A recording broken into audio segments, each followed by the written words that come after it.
And we are back. Shalom, Caroline. How you doing? I'm still good. How about you? I am good, thank God. So once again, we're going through these crazy, crazy times that just get crazier by the day. What are your initial thoughts about the situation in the U.S. elections before we go into the deep issue that we want to talk about? I think most Israelis are very saddened by the results. Donald Trump was the most pro-Israel president in history.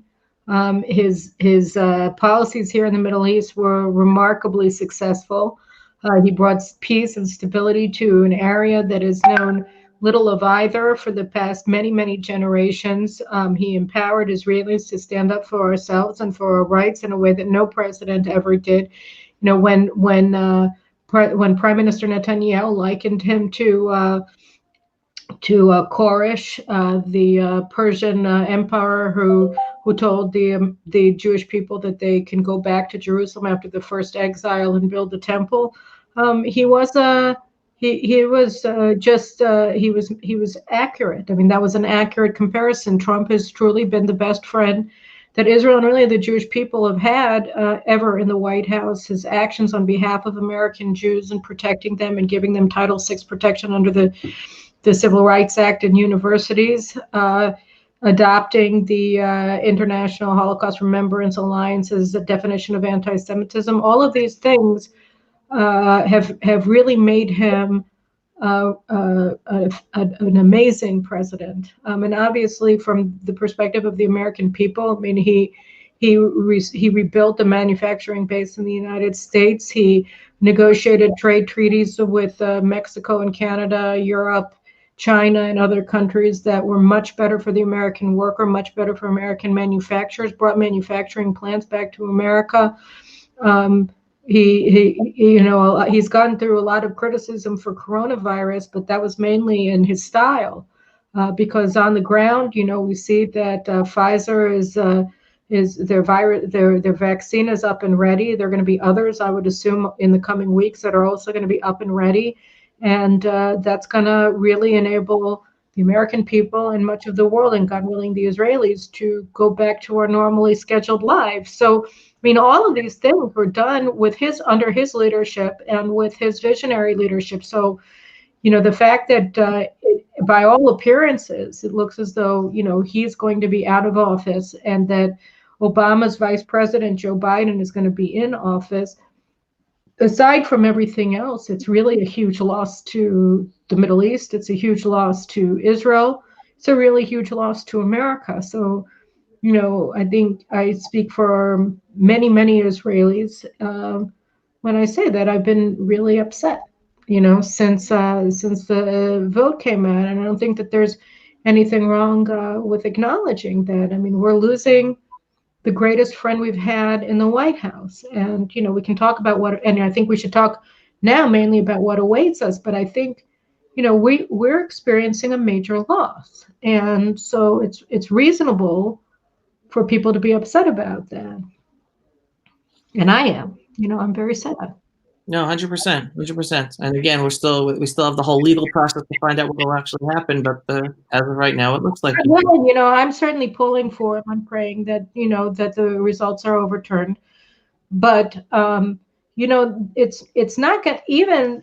I think that there was a lot of voter fraud. I think it was clear. When they strangely simultaneously stopped the vote count in 4 states where he was winning, and then when it was restarted, Biden had closed the gap, the very comfortable lead that Trump had at nighttime. I think, that combined with the sworn testimony of polling officials who witnessed vote tampering, vote fraud, all of that has to be adjudicated before the courts, and all of those recounts have to be carried out with, under the provisions of law, which require what wasn't happening in Philadelphia, which is that you have vote counting observers from both parties present in the room while the votes are being tallied and counted. So I think, if the court judgments go their way, I don't know whether it's going to be enough to change the results of the elections, but he has to change the course of the elections in at least 3 states in order to be reelected. And I think that the probability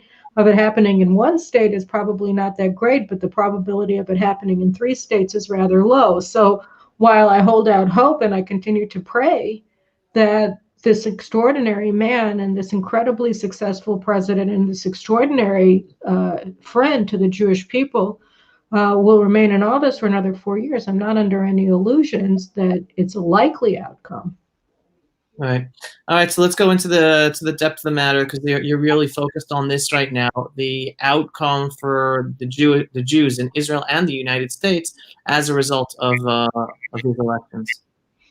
So, I'm writing a book about the American Jewish community, and every moment that I'm not every moment, but, I try to spend, time every week working on my book and working on the issue, because I think it's an important book, and I'd like to be able to finish it sometime in the next year. So I'm very focused on that, and so I'm writing my article now for Newsweek about, how this is going to impact American Jews. And I think it's going to, no matter what happens, whether, as I'm hoping, the vote count is reversed and Trump is inaugurated for a second term, or the much greater likelihood that Biden will in fact be the president-elect and enter office on January 20th. I think it's going to be very, very bad for the Jews in America. And I think that you're going to see a profound increase in anti-Semitism in the United States on both the left and on the right of the political spectrum. And so I'm very concerned about that, and we can go into the reasons for that. So I think, the first, there are several aspects to this, but the first aspect, and the party most responsible for this, is the media writ large, and that includes the tech giants, specifically Twitter and Facebook and Google, and also the major media outlets, ABC, NBC, CBS, MSNBC, CNBC, Fox News, etc., and the major national newspapers, first and foremost the Washington Post and the New York Times, because what we've really seen over recent years is that they have abandoned the profession of journalism as we've known it for about 100 years and embraced advocacy. It's not just that they're in the tank for the Democrats, but in many ways they're leading the charge for the Democrats. They're running the campaigns of Democratic candidates for office, including Biden. I mean, when you look at the data, the Media Research Center was saying that, I think it was just the data from the spring. So, this past spring, that 94 to 99% of press coverage of the president was negative, meaning all coverage of Trump and all things related to Trump was negative. And this is in all the major networks, right? And so, I mean, those numbers are not a joke, and they have implications. And so too, when we're looking at, shut up and suck it up that they're saying to Trump supporters, when they're looking at serious concerns about the way that the vote has been counted in these swing states, and saying, shut up, suck it up. Jake Tapper, I saw Tucker Carlson this morning, his monologue, and he showed this tweet that Jake Tapper, who's considered to be sort of sober-minded, right, and moderate, at least by my thinking, and he tweeted last night to Trump supporters that there will be implications for them looking for jobs going forward if they don't accept the Biden win. I mean, he's threatening people that they're not going to be able to support their families if they if they don't accept the legitimacy of what the media is telling them. Because, I mean, obviously, as the Trump people have been saying, none of the votes have been certified, and they're being challenged in court, and there have already been recounts requested, and they're going to be carried out in Wisconsin and in Georgia and in parts of Pennsylvania, I'd assume, although I know specifically about Wisconsin and Georgia have already been ordered.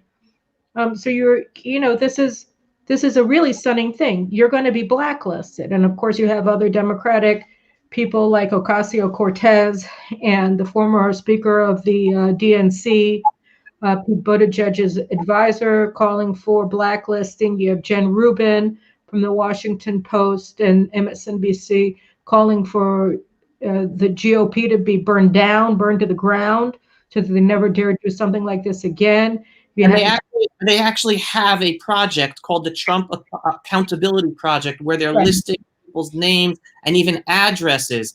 Not even just Trump supporters, Trump donors, etc. This is like they're terrorizing Trump supporters. They're terrorizing people who have been working for this administration. They're harassing them. They're threatening to blacklist them, to deny them the right to work, the ability to support themselves and their children. So these are all things that are happening, and the media's very quick to judge. Fox has called for Arizona, and then on Saturday morning, when they all basically simultaneously declared that Biden is the president-elect, when they were still counting in Arizona, still counting in Pennsylvania, still counting in Georgia. I mean, these are, where the change, the differential between the two candidates is really razor thin. I mean, these are really acts of aggression, and the 99% negative coverage of Trump as well is aggressive. It's an act of aggression. And then, of course, Twitter, that has been actively censoring the president and his supporters, taking them off of Twitter. Kelly McEnany, his spokeswoman, was banned from Twitter for a while when she was trying to post the New York Post articles about the financial actions of the Biden family with foreign governments.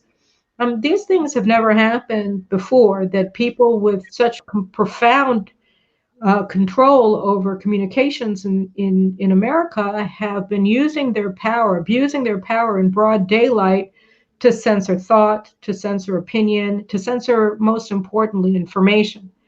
Because for interrupting, I just want to add the most recent one. It was I think yesterday. Kelly McEnany was giving a journalist press briefing, and it was being broadcast live. And Fox stopped her in the middle, saying, "We can't broadcast this because it's not true," and they just stopped her in the middle. Right, and what was really odd about that, I mean, Neil Cavuto has been very, very hostile to Trump for many months. I mean, maybe over a year, I don't know, but he has definitely been he has been among those leading the charge at Trump, opposed to the president. And the thing that I find really interesting about that is that, first of all, politicians and their spokespeople lie all the time. That's part of politics. And to pretend that, there's something new or strange or remarkable about lies and misstatements, exaggerations, what have you, coming out of this White House or any congressional office is just ridiculous, because that's just part of the way things go. Politicians and their spokespeople, they try to give the best interpretation of data, the best interpretation of facts, of reality, to advance their causes. That's part of what politics is in an open society. And moreover, when you cut somebody off in mid-sentence because you say that they're not providing evidence of their claims, you're not giving them the opportunity to provide evidence for their claims because they're in the middle of speaking. So you never know what she might have said after she was cut off. But, this is just sort of par for the course, and it really is an indication of where Fox News is, of course. But the point, though, here is there are real implications for this. There are huge implications for this censorship, for this silencing, for this contempt, for this failure to report information that people need in a democracy in order to make educated decisions about whom to vote for. The mobilization, the complete mobilization of the pollings industry and of the media industries on behalf of one side of the political divide in a democracy is and of course the tech giants is a disaster for democracy, because on many levels, but it has profound implications for Jews specifically, which is what I want to talk about. I mean, a lot of the commentators in the United States are making the general explanation of how this is so devastating for democracy. And obviously our readers and our listeners are going to be paying attention to them anyway. So I don't have to repeat everything that people like Molly Hemingway or Victor Davis Hanson or others are making, the statements they're making, with which I agree wholeheartedly. But for the Jews, this is a particularly noxious mix. First of all, on the right, because when you block people from getting information that they need, they're going to try to get it from other places. I mean, what we see with the election results is that 4 years of attempted indoctrination of the American public to hate Donald Trump, which is really what's been going on for 4 years, around the clock hatred of Donald Trump being broadcast to you from studios and networks all around the country, all the time, 24/7, increasing censorship of conservative voices on Twitter and on Facebook. We've been experiencing it ourselves, and Google repression of conservative outlets for years, and obviously it's been stepped up to a degree nobody could have possibly have imagined just in recent weeks. But people don't stop thinking when they're in this kind of environment. They just stop speaking, right? Because as Jake Tapper told them, they're not going to get a job if they say that. And by the way, that's part of the problem with the polling industry. Part of it is that they work for media organizations that want them to say that the Democrat is leading, right? So they do. And part of it is that Republicans know that they're not allowed to tell anybody that they're Republicans and that they like Donald Trump, and so they lie. So that you have it going in both directions. And from the Republican perspective, this is really the behavior, the rational behavior that we saw during the Soviet Union from subjects of the Soviet regime, right? That they all lied all the time. Every 5 minutes you'd get a new enemy of the public that was subjected to demonization by Pravda, the official mouthpiece of the Communist Party and regime. And so they knew that the guy that had been a folk hero 5 minutes earlier was just sent to the gulag, and he's the enemy of the people. So they know that they're not allowed to say anything nice about him anymore. That if they ever raise his name again, that they have to condemn him, because that's what they've been told to do by Pravda. So they're not looking at Pravda for news. They were looking at Pravda to see what the Communist Party expected them to say. And they didn't believe that what they were reading was true. They believed that what they were reading was telling them that they better say this and not say that, because if they said that, they'd end up in a KGB interrogation cell, or fired or whatever. And that's exactly what's happening in America. So now, where are they going to go, right? You're still thinking, what you're hearing, what you're being told is a lie.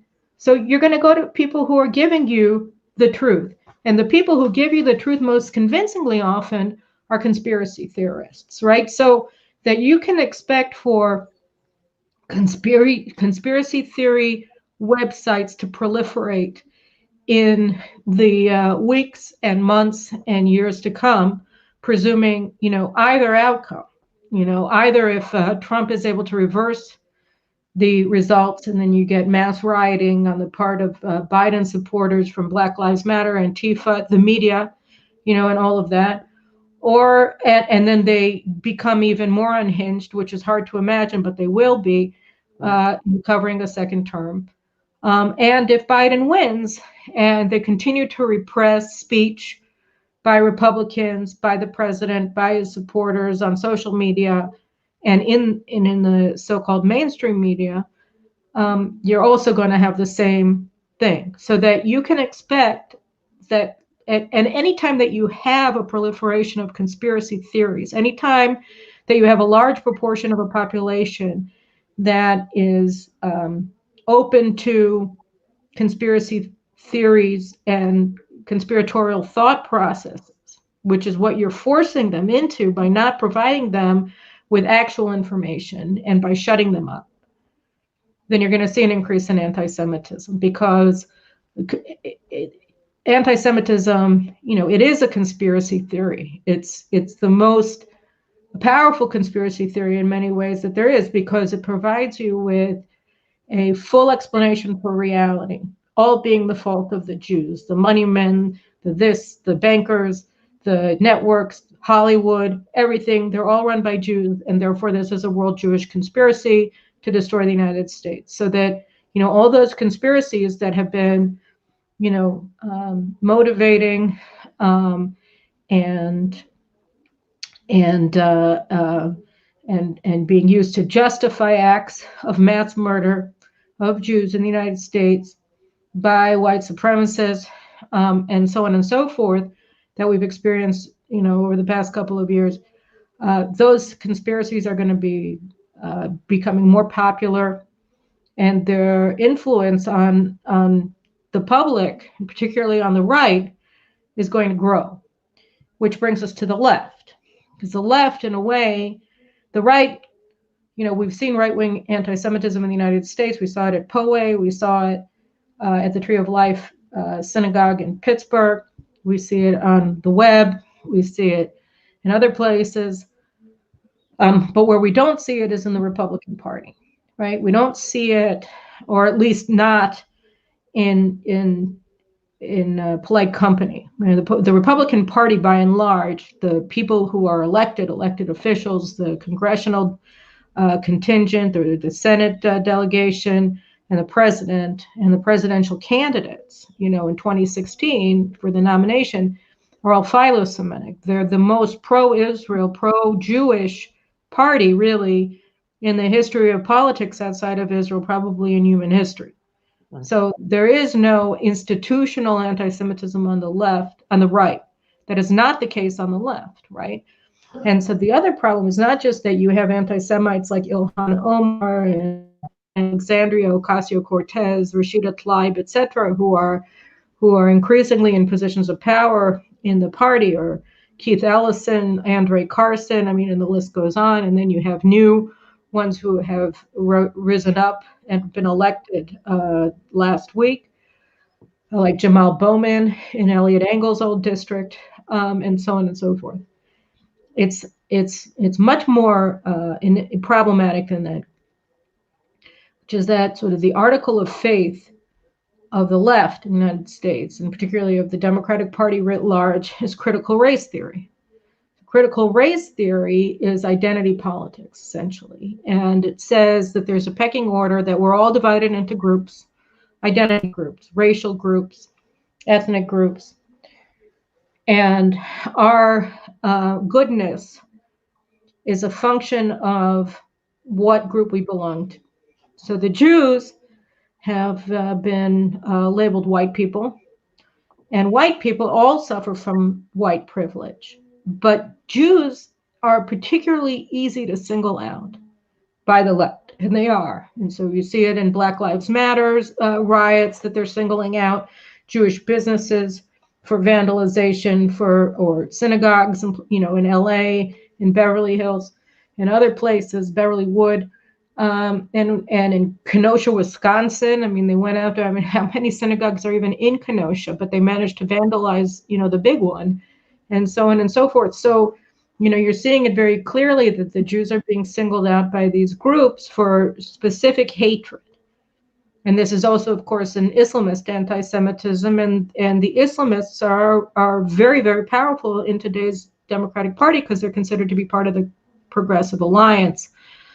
Joe Biden, in his so-called transition team for the so-called president-elect, they already put out a list I saw yesterday of all the things they're going to do on day one. And one of the things that they're going to do on day one is they're going to cancel Trump's executive order that bars critical race theory from being applied in the federal workforce, so that you can't have critical race theory advocates or whatever. What? And all the training. Right, you can't have training in white privilege and white guilt and white culpability for all the ills of society. And so they're canceling that, and they're going to bring it back in. It's been suspended for 5 minutes, so it won't be very difficult for them. And that is a very clear problem, because again, it's the Jews that are singled out by that. I don't know if you heard, but there, I just heard this morning that there is a new credit score plan that the Biden transition team has also, and also is including critical race theory as part of the credit score that people will get. So it's really now it's injecting that identity politics into whether people can get money, get loans, get credit cards, and everything that credit score has an impact on. So, I mean, it's very similar to China, right? I mean, the Chinese Communist Party gives you a score, right? And your access to various services are dependent on that score, and it can be reduced by social media postings and other things that you may say that will make you an enemy of the people. So the more sort of tyrannical the left becomes, and they're clearly moving in, I mean, they're signaling very clearly that that's the direction that they want to take the United States, into a tyranny. The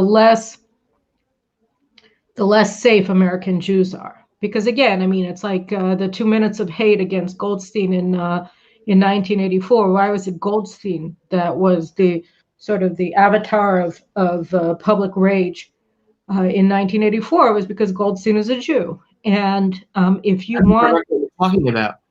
In 1984, the book by George Orwell, right? So they had they had the 2 minute hate, where you were supposed to rage against the enemy of the people, and his name was Goldstein, right? Got it. I forgot. And so why was it Goldstein? Because it's Goldstein, right? Because it's a Jew. And for all totalitarian systems, anti-Semitism as an organizing principle is very alluring, because there is no group that is easier to single out than the Jews, because we're a tiny minority, right? We're like, I think, 2% of the population in the United States. We're very visible in a lot of different industries. And it's also, since we've already been identified as a privileged white group in the United States, right? So you can use the Jews as a means to oppress white people more generally. Because if they say, we're going to go after the whites, well, whites are still the largest racial group in the United States. That would be rather difficult, right? Even with all the white guilt of liberals who, view Trump as a racist far more than blacks do, right? Or Hispanics. Still, it's much more difficult as a practical matter to single out all whites. But if you single out Jews, and then through the oppression of Jews, you're able to oppress as well white people, then that's a great organizing tool. And again, we're seeing this already. We've seen it in the Black Lives Matter attacks and riots. We've seen it in Antifa. We've seen it in the Black supremacists who massacred the Jews at the grocery store in Jersey City, the attempted massacre of the Jews in Muncie. So, I mean, we've seen it, and in the daily harassment of Jews in Brooklyn. So I think, again, this is, and by the way, in New York, we're already seeing anti-Semitism being used as an organizing tool politically by de Blasio and Cuomo, who are singling out Orthodox Jews for condemnation in the Corona thing.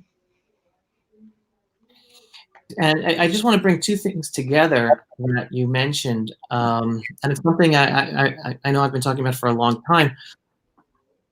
We didn't just see more anti-Semites of the squad from the Democratic side just get into this new Congress.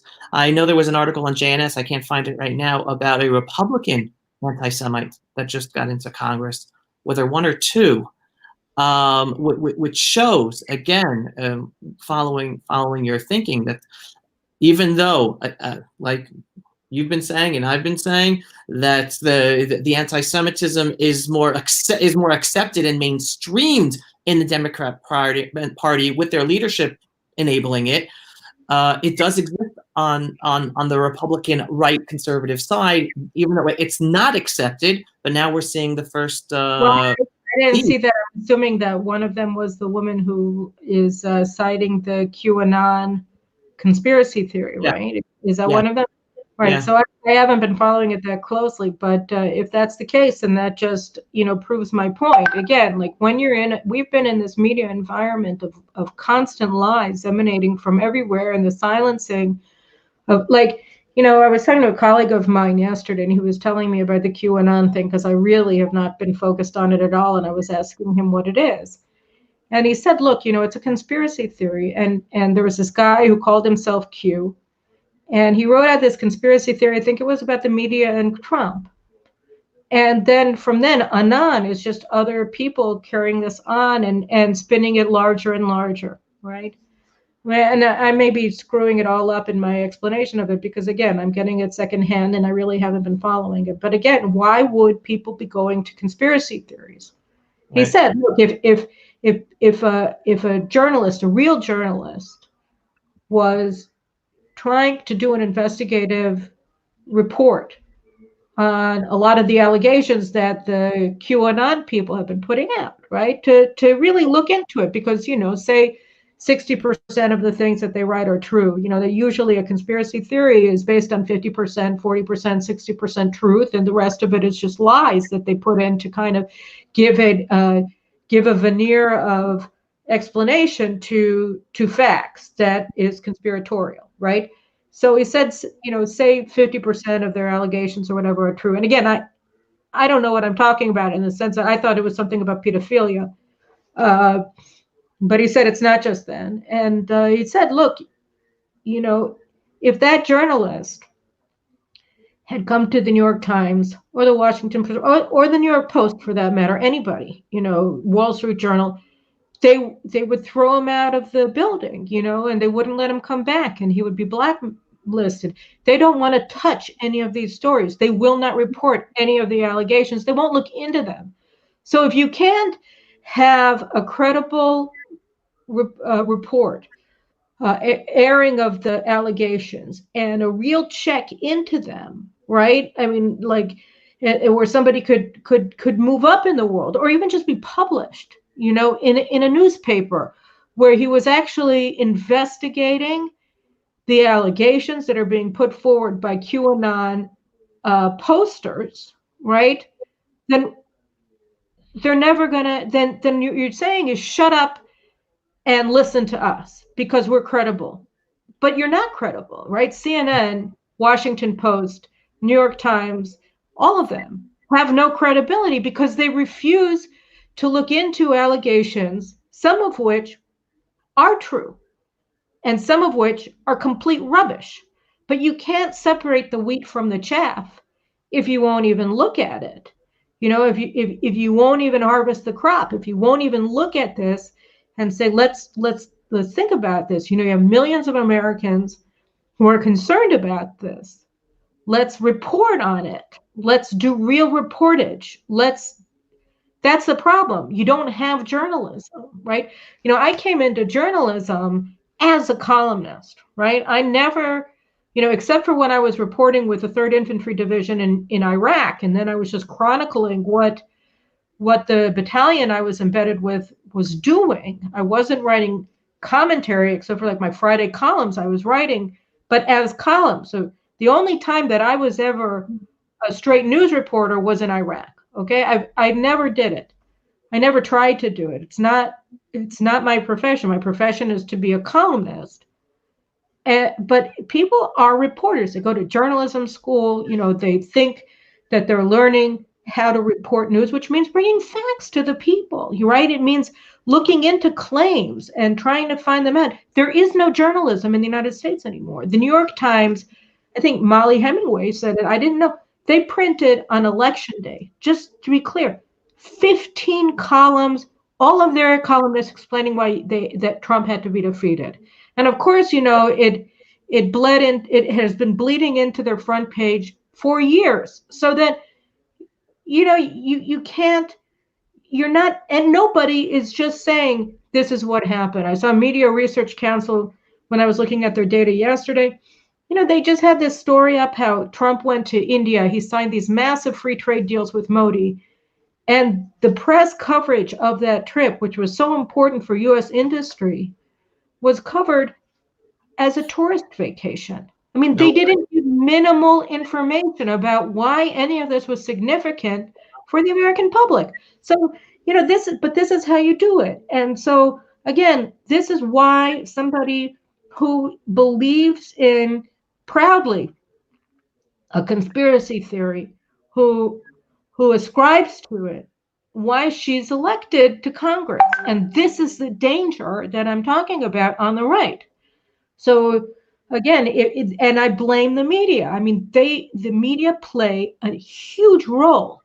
And I just look like, I'm not thin-skinned, but I don't like being assaulted, like attacked as like dirt, demeaned in that way. And since the election was called on Saturday, the hatred that Israeli bloggers are directing against me on Twitter, and that I'm like dirt, that I'm crazy, that I'm a lunatic, and all of the rest of it is really, it's I don't believe that I've ever gotten this kind of response. It's been growing actually in the past several months. It's become increasingly unpleasant to read the responses that I'm receiving on Twitter in particular. But really in the past week, it's become like you feel like you have to take a shower when you look at the comments on a tweet. And this is a very unhealthy environment, obviously in Israel, but it's devastating in the United States.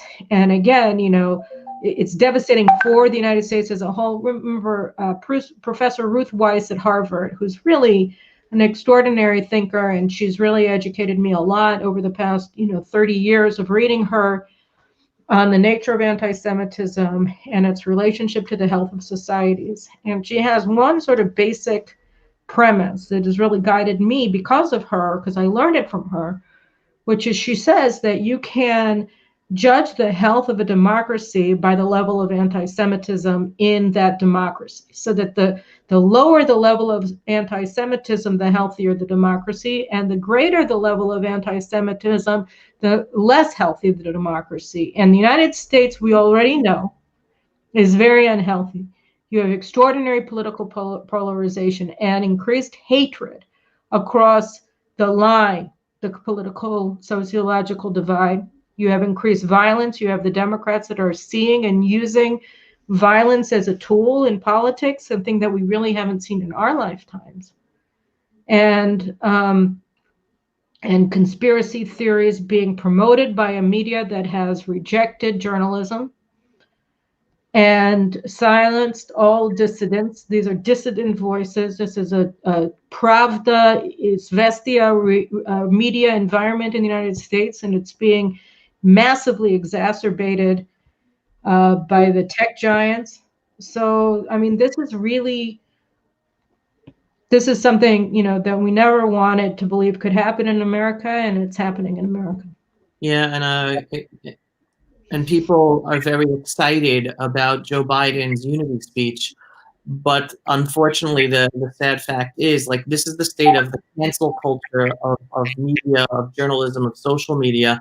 And I'm sorry to say, with all these people calling out the Trump Accountability Project and blacklisting people, this cancel culture is going to grow like a monster the second, if and when his administration gets starts up. So it's nice to talk about unity, but looking at what's going on and the empowerment that those people will have to continue that cancel culture, abusing the communication tools and technologies out there, it's a scary future, honestly. But jump into Israel, because we spoke about basically right now the growth of anti-Semitism as an outgrowth of the results of these elections. What's the connection to the outcome for Jews in Israel?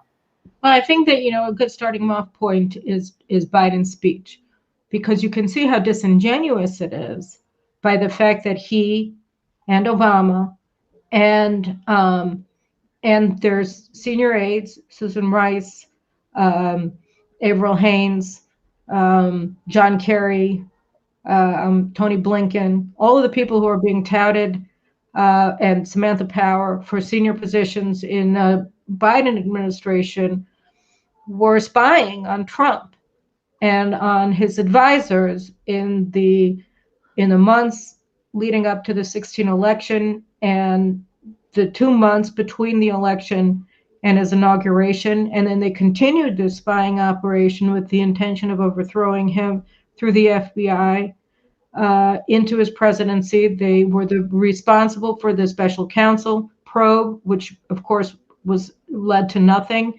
They went after General Flynn with a completely unfounded FBI probe that was totally corrupt, that forced him into a guilty plea by threatening his family and by impoverishing him. So all of these, and it was Biden who's now carrying out foreign relations as a so-called president-elect, and his senior people are meeting with Israeli officials to talk about how they want to reinstate the U.S. commitment to the Iran nuclear deal upon taking office.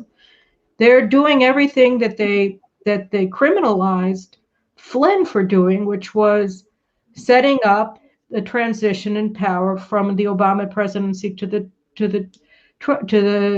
Trump presidency.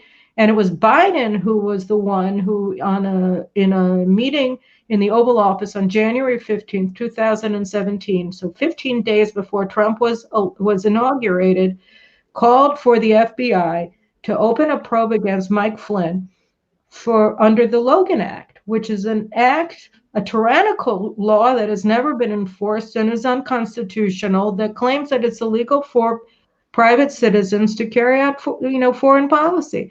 I mean, Flynn was the head of the White House transition team for foreign policy. He was clearly going to be appointed the national security advisor. And so meeting or discussing foreign affairs with the Russian ambassador to Washington, which is what he was accused of treason for doing, was in keeping with his responsibilities as the incoming national security advisor. And so it's the utter hypocrisy of what Biden did and the criminality, I think, of their spying operation against Trump and his senior advisors in the campaign and then in the transition team.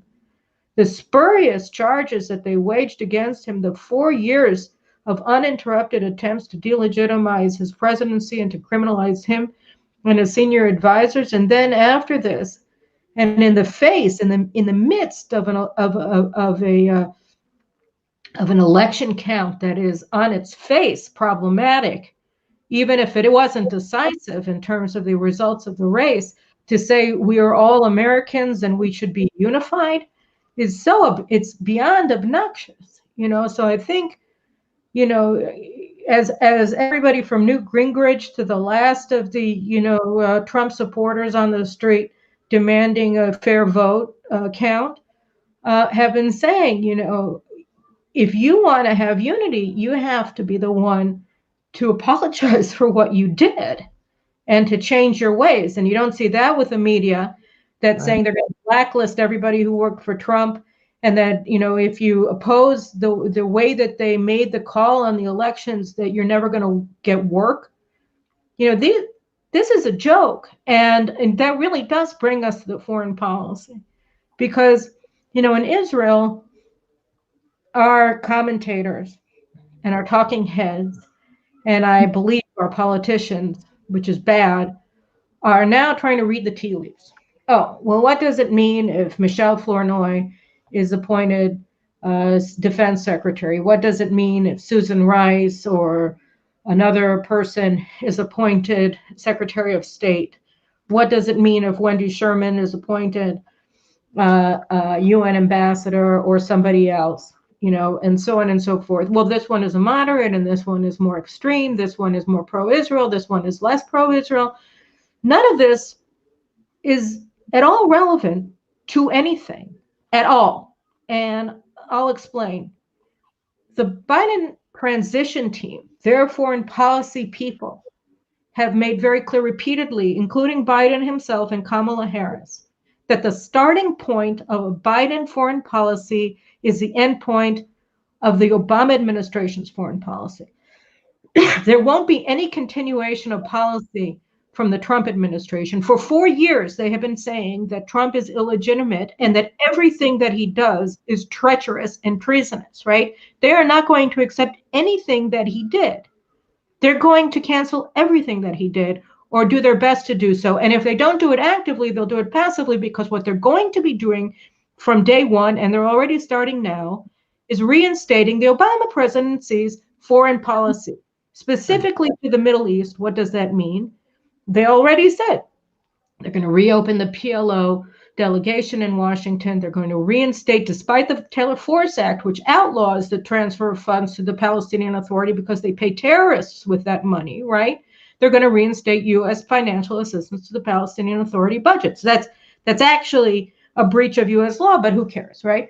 And they're going to reinstate their humanitarian assistance to Hamas-run Gaza, which means they're going to start funding the Hamas as well, right? It means that, they already said, Kamala Harris said, on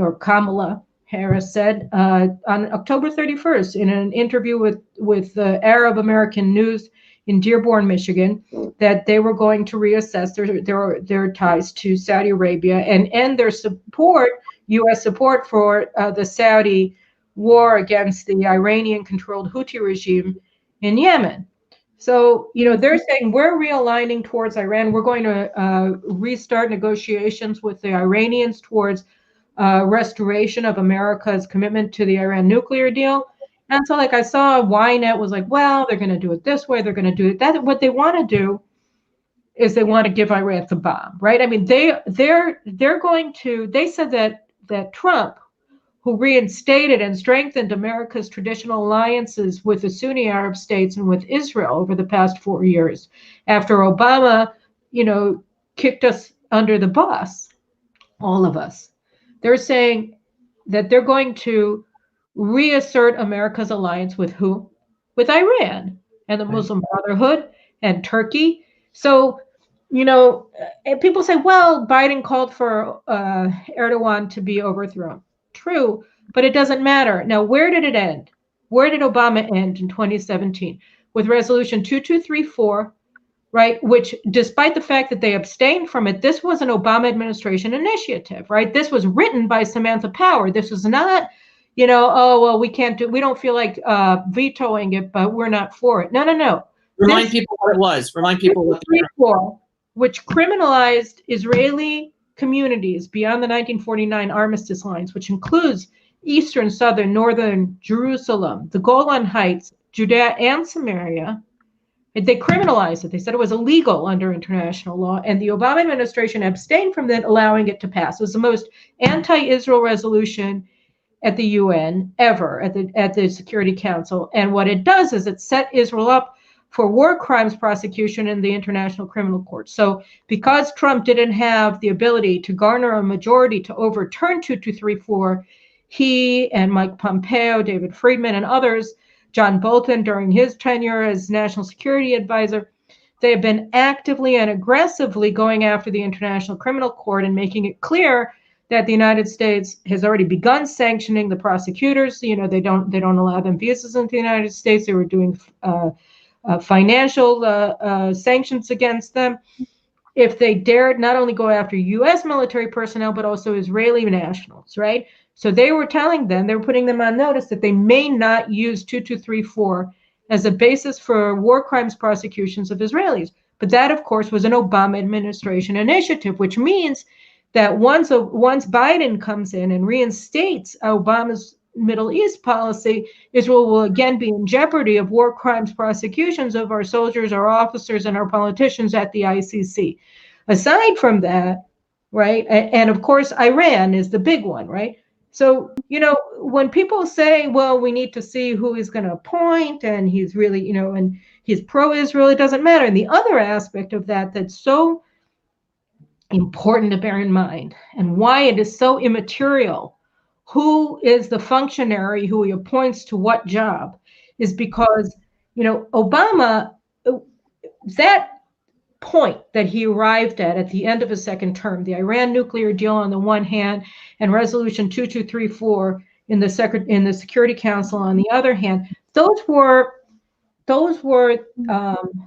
it took him 8 years to work to them, right? He couldn't have done the nuclear deal in 2009, right? Because the Democrats I mean, 2-1, both houses of Congress opposed the nuclear deal. That's how radical it was, right? He could barely get a third of the senators in the U.S. Senate to support it, right? He could not get a majority of House members to support it. He moved the needle further and further away from Israel and closer to Iran and to the Muslim Brotherhood. But it was a gradual process of radicalization that Obama enacted over 8 years in office. Okay, so now when you realize that was his endpoint after studiously pushing an agenda piece by piece, layer by layer for 8 years. Okay. And now this is the starting point of a Biden administration. This is the starting point. And the other thing that you have to bear in mind is that the Democratic Party over the past 4 years has become far more hostile to Israel. So that it was already moving in this direction because of Obama from 2009 to 2017. But over the period of Trump's presidency, because of the sort of looniness, right, that has overtaken the Democratic Party, the conspiratorial mindset that they adopted, their rejection of the rules of democracy when they said that Trump is illegitimate, and they called themselves the resistance, and they started harassing everybody who works for him, and having violent protests outside of the homes of cabinet secretaries and journalists, and others who support his work. All of these things, have gone together with this anti-Israel agenda, this anti-Jewish agenda, this anti-Israel agenda, where today for Democrats, Israel is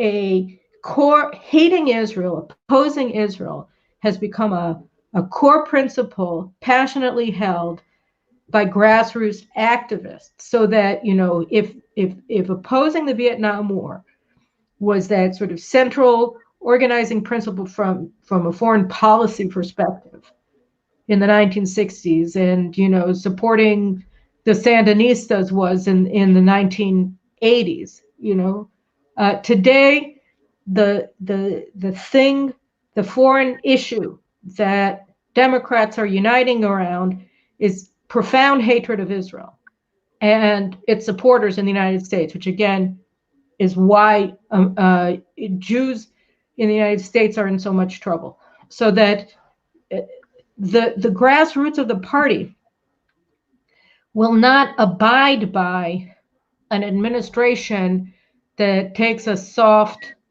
tone towards Israel, that adopts a friendly approach to Israel because they hate Israel, because they're anti-Semites. And so, this is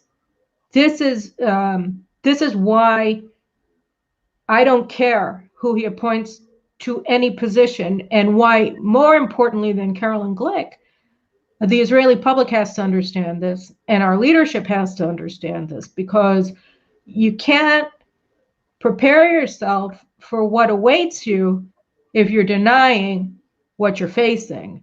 And this is what we're facing. Right. Caroline, always a pleasure talking to you and hearing your insight. I want to actually end on a positive note, which really connects to what we're talking about.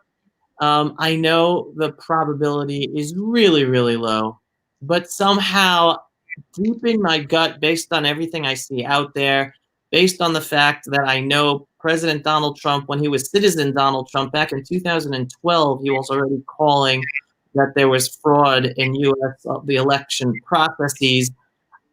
I think he's prepared. I think he came prepared to this election, and I am hoping and believe that we might be seeing a President Trump in January 2021.